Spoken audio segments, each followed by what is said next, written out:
الحمد لله رب العالمين والعاقبة للمتقين نحمده ونصلي على رسوله الكريم أما بعد فأعوذ بالله من الشيطان الرجيم بسم الله الرحمن الرحيم السلام علیکم ورحمۃ اللہ وبرکاتہ۔ آج بروز جمعرات ہے، اللہ کے فضل و کرم سے کل جمعہ ہے۔ آج کی رات شب جمعہ کہلاتی ہے اور اس کی بڑی فضیلت ہے، اور اس میں زیادہ سے زیادہ اگر انسان کے پاس وقت ہو تو اذکار وغیرہ کرے۔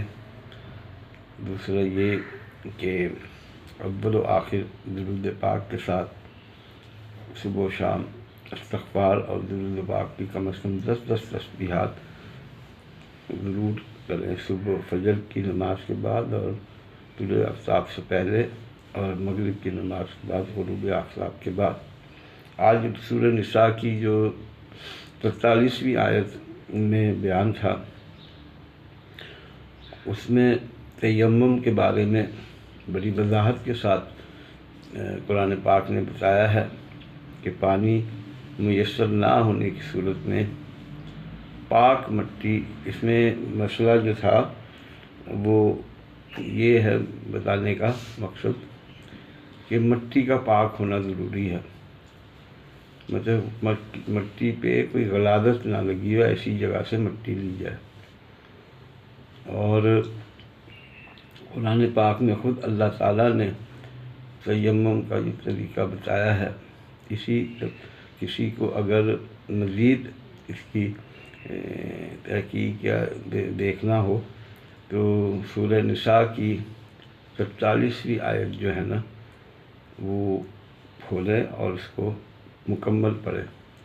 اور اس میں چھوٹی چھوٹی اور بھی 1-2 آیاتیں ہیں جس میں عورتوں کے مسائل کے بارے میں بھی بتایا گیا ہے۔ اور مسح کا جو طریقہ ہے وہ مٹی کو دونوں ہاتھ میں سے لے کے، ہتھیلیوں میں ہاتھ ایسے لے کے مٹی کو پہلے 3 دفعہ ایسے منہ پہ کرنا ہے اور پھر 3 دفعہ ایک بازو پہ اور 3 دفعہ دوسرے بازو پہ، بس یہ ہے تیمم۔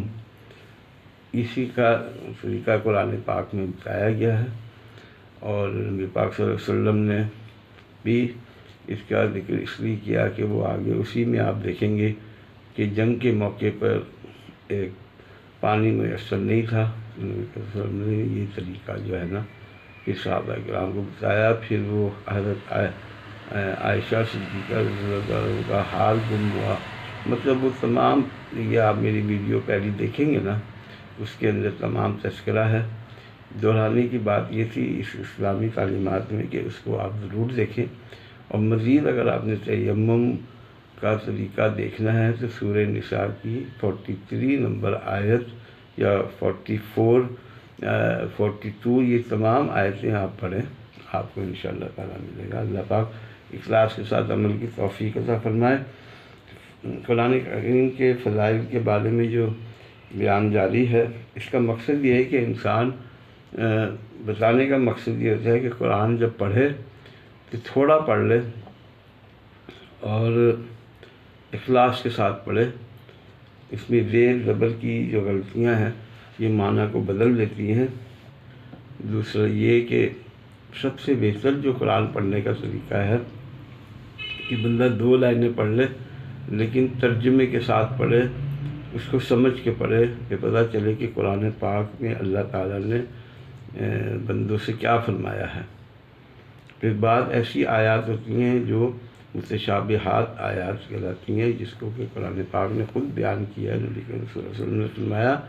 اس کے لیے پھر جو جن لوگوں نے محنت کی ہے، بخاری شریف ہے، مسلم ہے، ترمذی ہے، ان لوگوں نے محنت کر کے حدیثوں کو جمع کر کے جن لوگوں نے نبی پاک صلی اللہ علیہ وسلم کو اپنی آنکھوں سے دیکھا تھا، انہوں نے پھر آگے جب بیان کی، پھر تابعین، تبع تابعین، انہی کو کہتے ہیں کہ ان کے طریقے جو انہوں نے نبی صلی اللہ علیہ وسلم کو دیکھا تو نہیں لیکن جنہوں نے دیکھا ہے ان سے انہوں نے لے کے تو محفوظ کی ہے۔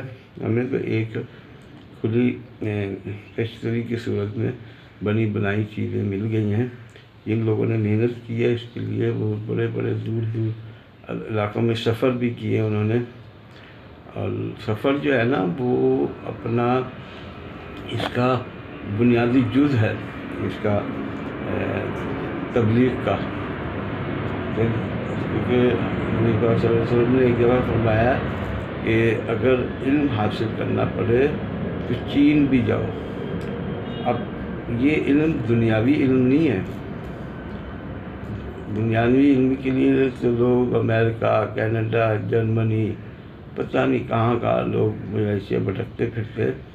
لیکن یہ دینی علم کے بارے میں کہا گیا ہے کہ اگر تمہیں چین بھی جانا پڑے، ہزاروں کوسوں میل دور سا مکے سے چین.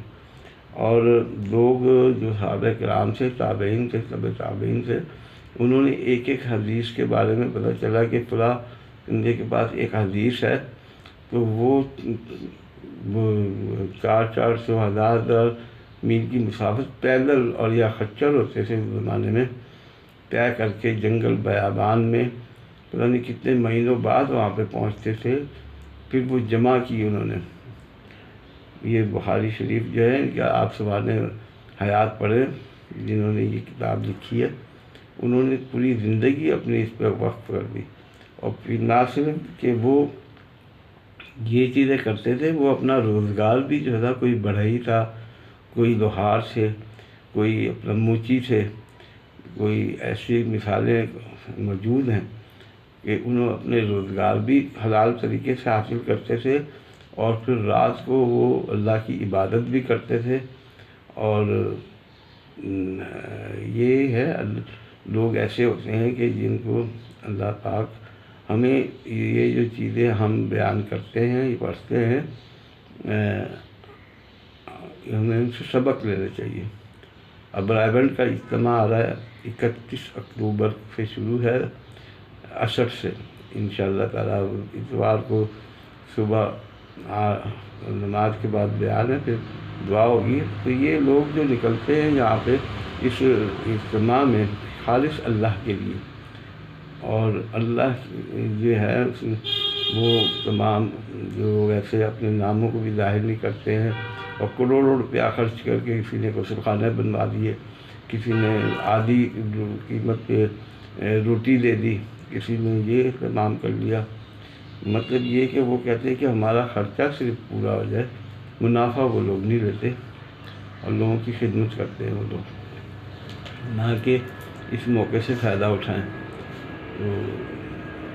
اور اس میں پھر دین کو جو باہر سے ملیشیا سے، انڈیا سے، جرمنی سے، پتہ نہیں کہاں کہاں سے علماء کرام آتے ہیں، اور ان میں کوئی نام ظاہر نہیں کرتا اپنا، بس وہ اخلاص سے کہتے ہیں. اخلاص ہونا چاہیے. اللہ تعالیٰ عمل کی توفیق عطا فرمائے. السلام علیکم ورحمۃ اللہ وبرکاتہ.